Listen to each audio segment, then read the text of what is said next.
Welcome back to the HR Payroll series. In episode 1, we covered what compensation and benefits actually means and why your CTC is not the same as your salary. If you missed it, link is in the description. Today, we are going deeper. We're going to answer the question every HR professional eventually faces. Okay, but how do you actually design a CNB package from scratch? Buckle up. This one's going to be practical, clear, and as always, slightly funny.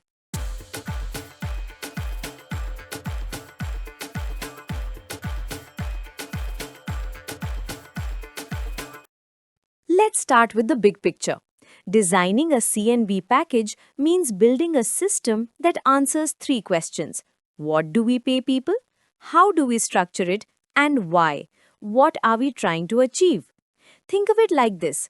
A compensation program without a design is like building a house without a blueprint. You might end up with walls, you might not end up with a roof. Either way, it's going to be expensive and uncomfortable.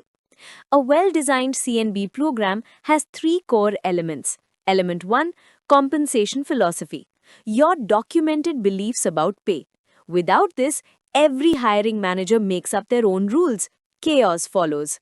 Element 2, equity. Both internal and external.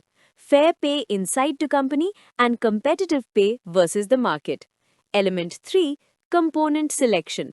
The actual mix of fixed pay, variable pay, reimbursements and contributions that make up the package. In this video, we cover all three with real examples and zero fluff. Step 1. Build your compensation philosophy. A compensation philosophy is your organization's official answer to how do we think about paying people. It guides every decision from what you offer a fresher to what you give a senior leader trying to leave. Without it, your hiring managers improvise. One offers 8 lakhs, another offers 11 lakhs for the same role. And then word gets around and then you have a rebellion. So what does a philosophy actually decide? It decides your market position. There are three choices. Lead the market, you pay at the 75th percentile. 3/4 of your competitors pay less. This is for companies that want the best and can afford to attract them. Think top consulting firms, tech giants, investment banks. We pay well, so you stay. And so you know what leaving actually costs. Match the market. You pay at the median, the 50th percentile. Half pay more, half pay less. Most companies, especially non-profits and mid-size firms, sit here. It's the honest, competitive middle ground. Lag the market. You pay at the 30th percentile. Most of your competitors pay better. This only works if you offer something extremely compelling, unmatched growth, mission-driven work, or really good chai in the cafeteria. The key insight, once you pick a position, every salary decision flows from it. It removes the guesswork and the politics. Step 2. Establish equity. And no, equity here doesn't mean stock options. It means fairness. There are two types that matter in CNB design. Internal equity is about fairness within your own organization. If Priya and Rahul do the same job at the same level, they should earn roughly the same amount, not based on who negotiated harder in their 2019 interview, not based on who was friends with the hiring manager, based on the job. Internal equity is determined through job analysis, job descriptions, and job evaluation, which we covered in episode 1. You rank or score jobs, build a grade structure, and assign pay ranges to those grades. When internal equity breaks down, you get resentment, low morale, and those passive-aggressive one-on-ones where people say, "I'm fine, but are clearly not fine." External equity is about competitiveness versus the market. Are you paying enough compared to similar companies in your industry and geography? This is determined through salary surveys, either commercial surveys, government data, or platforms like AmbitionBox and Glassdoor. You compare your pay at each grade level to market pay for equivalent roles. Here's the uncomfortable truth. Your employees are checking these platforms, every single one of them. The question is whether you checked first. And there are two more types worth mentioning quickly. Employee equity. Within the same grade job, similar employees should be paid similarly. Differences are justified by experience, education, or performance, not random factors. Pay equity, gender pay parity. Equal pay for equal work. This is not just ethically essential, in many Indian states, it is also legally required. Step 3. Choose your component mix. Once you know your philosophy and equity position, you decide what goes into the package. And there are 4 buckets. Bucket 1, fixed salary. This is the foundation. Basic pay, usually 50 to 40% of CTC. HRA, 40% of basic for non-metro, 50% for metro cities. Conveyance allowance, non-taxable up to 1,600 per month. City compensatory allowance, and special allowance, which is basically whatever's left over after we fit everything else in. Fixed salary is linked to attendance. It's what employees count on. It's the flow. Bucket 2, variable pay. Bonus, incentives, commissions. This is linked to performance, sales, or company profitability. Here's the interesting trend. Earlier, only sales teams had variable pay. Now, even HR, QA, training, and admin roles have variable components. Companies prefer to pay lower fixed and higher variable because if you're performing and the company is profitable, everyone wins. If not, the company hasn't overcommitted. Some sales roles are now 50% fixed, 50% variable. High risk, high reward. Rajesh either gets a big bonus or has a very quiet December. Bucket 3. Reimbursements. These are expense claims. Medical reimbursement, non-taxable up to 15,000 per year with bills. LTA, leave travel allowance, exempt for 2 journeys in a 4-year block. Mobile and telephone bills, books and periodicals, food coupons, 50 rupees per meal is tax-free. Bucket 4. Contributions. Employer PF at 12% of basic, ESIC at 4.75% if gross is under 15,000, gratuity at 4.81% of basic, accumulated over 5 years, superannuation, statutory bonus, group insurance. The right mix depends on your employee profile. Junior employees need fixed heavy packages for stability, senior and sales profiles can handle more variable. Design accordingly. Now let's talk about the benefits that don't appear in the salary slip but absolutely appear in your ability to retain good people. Indirect benefits, the often underestimated part of the CNB package. Professional development, access to training, certifications, courses, conferences. For millennials and Gen Z, this is the benefit. A company that doesn't invest in your growth is just renting you for a season. The moment a better opportunity comes, they're gone. Career opportunities, succession planning, internal mobility, career conversations during appraisals. Employees who can see their future inside your organization stay. Employees who can't, they start freelancing on the side by month 4. Workplace flexibility, flexi hours, work from home, compressed weeks, job sharing. This used to be a nice to have. Post 2020, it is a baseline expectation. Companies that refuse to offer any flexibility are quietly building their own exit pipeline. Culture and recognition, clear performance expectations, effective feedback, visible recognition of achievement, a culture that connects performance to reward, not politics.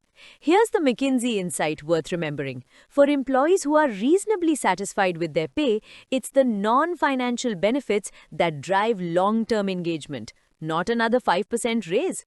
So if your team is constantly leaving and you keep offering slightly bigger paychecks, maybe it's not the money, maybe it's everything else. Let's quickly walk through the specific flexibility options companies can offer. Because flexibility is one of those words that sounds great until you realize nobody defined it. 1. Flexi time. Core hours are fixed, say 10 a.m. to 2 p.m. Everything else is negotiable. Person A starts at 7, leaves at 3. Person B starts at 10, leaves at 6. Same work, same output, different schedules. Easy win. 2.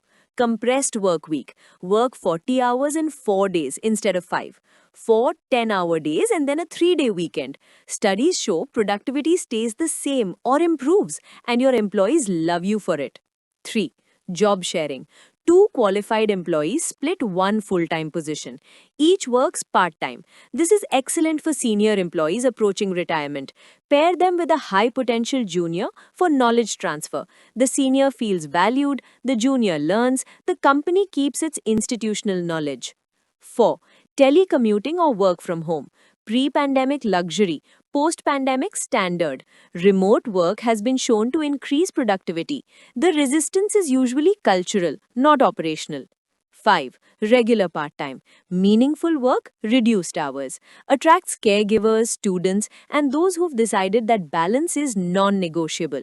6. Educational partnerships. Structure roles for students in their final year of education. They get real experience, you get a first look at emerging talent before they're on the open market, and they feel loyalty to the company that gave them their first shot. The rule for all of these: make sure core work still gets done. Flexibility is not a free pass, it's a negotiated arrangement that works for both parties. Now, the moment everyone's been waiting for. How do you actually decide what to pay someone? This is where HR either builds a reputation for fairness or creates long-lasting resentment and glass door reviews. There are 6 common pay setting situations. Situation 1. New hire. Start them in the first quartile of the salary range. For critical roles or scarce skills, you may go up to the midpoint. Document it. Don't just wing it because the candidate negotiated confidently. Situation 2. Annual merit increase. Based on the salary budget and the employee's performance rating. High performers should move faster through the range.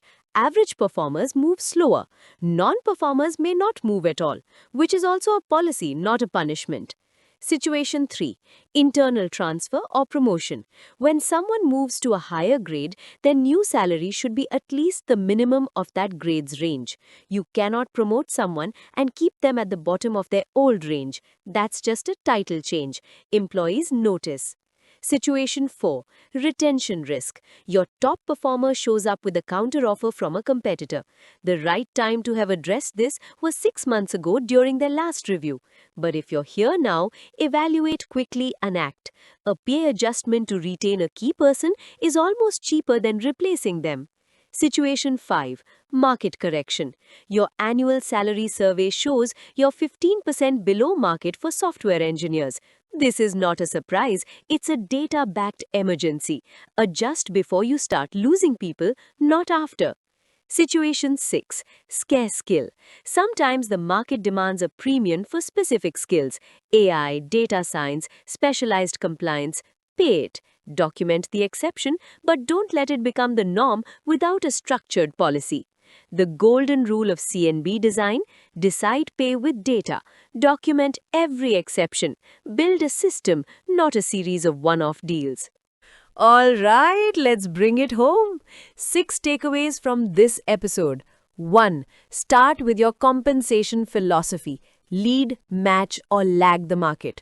Without it, every decision is a guess dressed up in HR language. 2. Fix internal equity first. Make sure people doing the same job at the same level are paid similarly, regardless of their negotiation skills in their original interview. 3. Benchmark external equity. Use salary surveys. Your employees are already doing their research. You should be ahead of them. 4. Pick the right component mix. Fixed for stability, variable for performance, reimbursements for tax efficiency, contributions for long-term savings. Balance them for your workforce. 5. Indirect benefits drive long-term retention.